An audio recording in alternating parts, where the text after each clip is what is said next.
Hello, I am Hamza. I hope I make new friends here.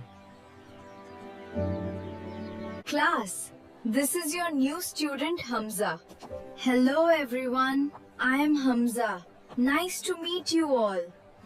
देखो कितना polite बन रहा है. Oh no! मेरा होमवर्क कहाँ गया?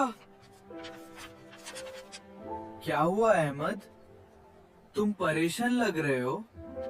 फिक्र मत करो, तुम मेरा नोट्स यूज कर सकते हो।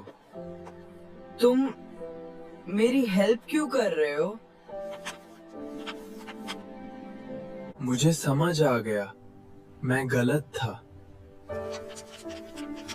हर कोई सीख सकता है, बस कोशिश जरूरी है। आज से मैं सबके साथ अच्छा बिहेव करूंगा।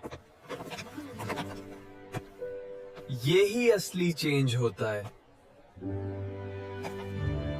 शुक्रिया हमजा, तुमने मुझे बादल दिया। दोस्ती में यही तो होता है,